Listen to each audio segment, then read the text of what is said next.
Baik, sebelumnya Assalamualaikum warahmatullahi wabarakatuh. Pada kesempatan kali ini saya akan membahas tentang pengantar objek oriented programming pada bagian kelas dan objek.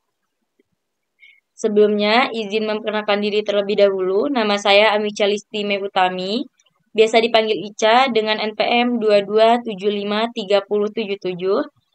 Program Studi D3 Manajemen Informatika, jurusan Ekonomi dan Bisnis, Politeknik Negeri Lampung. Baik, pada poin pertama kita akan membahas perbedaan antara program pemrograman orientasi objek dengan pemrograman prosedural. Baik, perbedaannya yaitu pemrograman orientasi objek didasarkan pada konsep objek, sedangkan pemrograman prosedural didasarkan pada urutan prosedur atau instruksinya. Dalam pemrograman berorientasi objek, data dan perilaku dikemas dalam objek. Sedangkan dalam pemrograman prosedural, data dan perilaku dipisahkan. Lalu kita akan membahas lebih jauh tentang perbedaan pemrograman berorientasi objek dan pemrograman prosedural.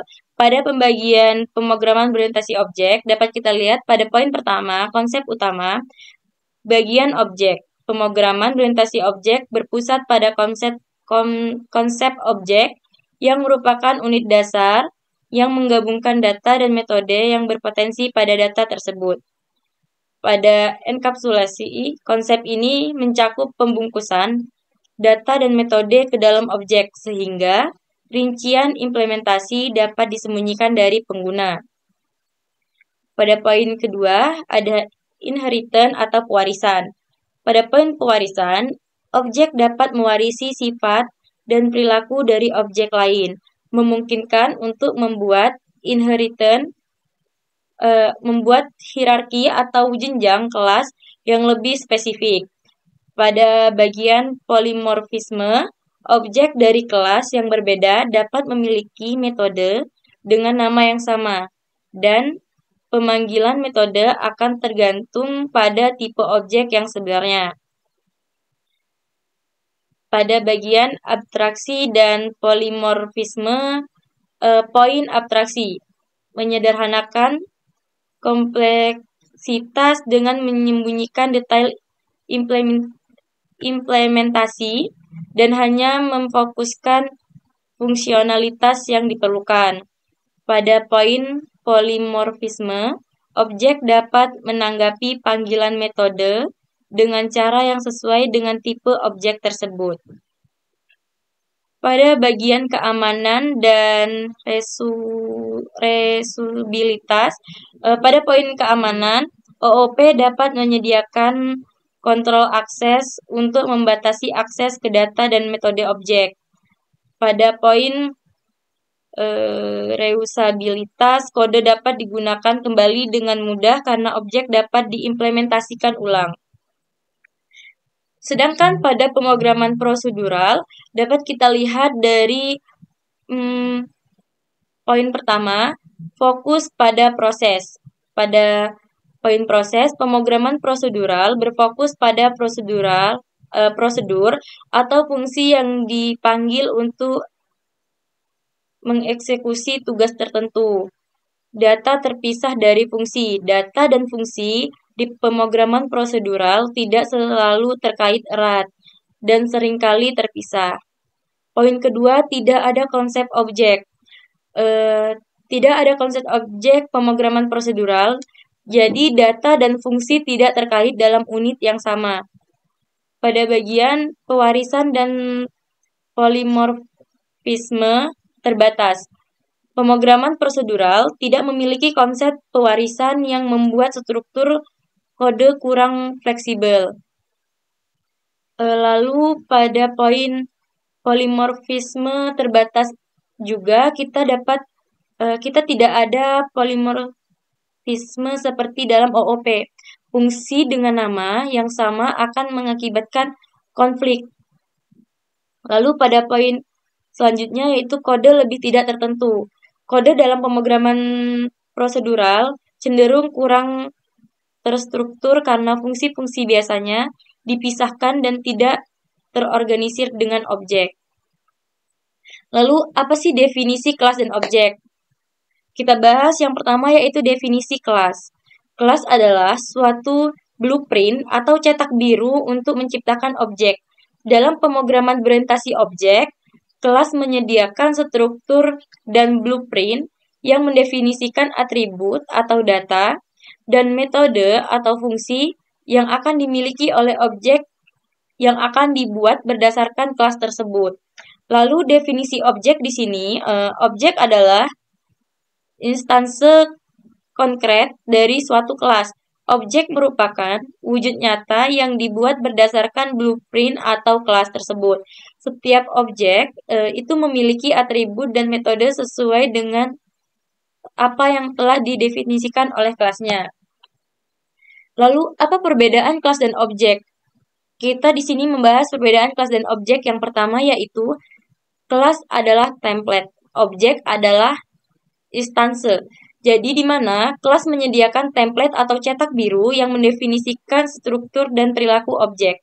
Sedangkan objek merupakan instanse konkret atau wujud nyata yang dibuat berdasarkan template atau kelas tersebut. Poin kedua yaitu kelas mendefinisikan struktur, sedangkan objek mengimplementasikannya. Pada bagian kelas mendefinisikan atribut atau data dan metode atau fungsi yang dimiliki oleh objek. Sedangkan pada bagian objek mengimplementasikan atau mengisi nilai ke dalam atribut dengan menjalankan metode yang didefinisikan oleh kelas tersebut. Pada poin ketiga, yaitu kelas bersifat umum, sedangkan objek bersifat khusus. Pada bagian kelas bersifat umum dan dapat digunakan untuk membuat banyak objek yang serupa. Sedangkan pada bagian objek bersifat khusus dengan nilai-nilai tertentu yang membedakannya dari objek lain yang mungkin dibuat dari kelas yang sama. Pada poin keempat, yaitu kelas tidak memiliki nilai, sedangkan objek itu memiliki nilai, di mana pada bagian kelas hanya merupakan karangan atau konsep tidak memiliki nilai aktual, sedangkan pada bagian objek memiliki nilai aktual yang diberikan pada saat pembuatan instanse. Contohnya di sini yaitu pada bagian kelas manusia mendefinisikan struktur dan perilaku manusia, sedangkan pada objeknya itu adalah nama pada kelas tersebut. Lanjut, implementasi pada program. Jadi, di sini saya membuat kelas mahasiswa sebagai blueprint kelas mahasiswa tersebut. Dapat dilihat sifat apa saja yang digunakan dalam program tersebut. Pada potongan program tersebut, kita menerapkan yang pertama yaitu definisi encapsulation. Encapsulation adalah konsep dalam pemrograman Java yang memungkinkan pengguna variabel dan metode hanya dapat diakses melalui kelas yang sama. Dalam konsep encapsulation, variabel di dalam kelas hanya dapat diakses oleh metode yang ada di dalam kelas tersebut. Lalu implementasi pada programnya yaitu atribut, nama, NIM, dan IPK dideklarasikan sebagai privat sehingga hanya dapat diakses di dalam kelas mahasiswa. Untuk mengakses atau memodifikasi nilai atribut, kita menggunakan metode stir atau getter atau konstruktor. Lalu selanjutnya yaitu definisi konstruktor. Konstruktor sendiri berfungsi untuk memberikan nilai awal pada sebuah kelas ketika kelas tersebut dibuat dalam bentuk objek pada kelas lain. Konstruktor bisa memiliki parameter, bisa juga tidak. Dalam konstruktor tidak boleh pakai keyboard void.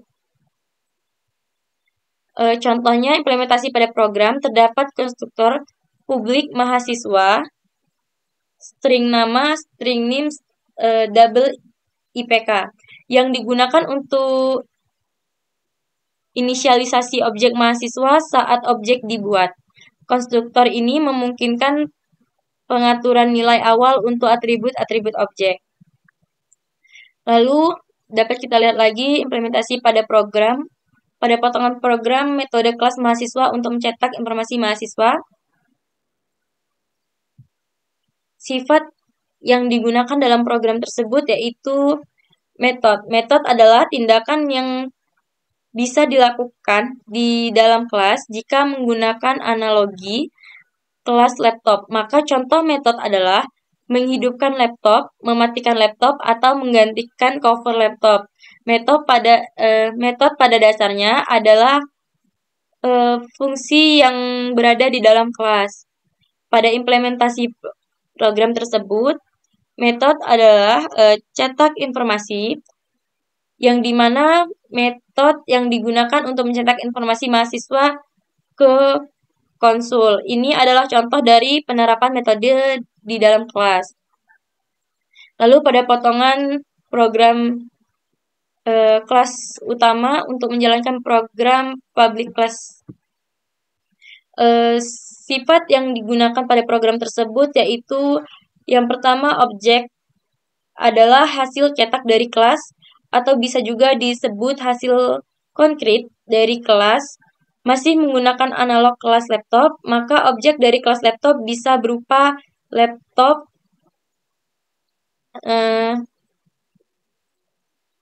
lalu implementasi pada programnya, pembuatan objek mahasiswa 1 sama dengan new mahasiswa, dalam kurung nama mahasiswa tersebut, NPM, IPK, menunjukkan penggunaan kelas mahasiswa untuk membuat objek-objek ini memiliki atribut dan metode yang diwarisi dalam kelas mahasiswa.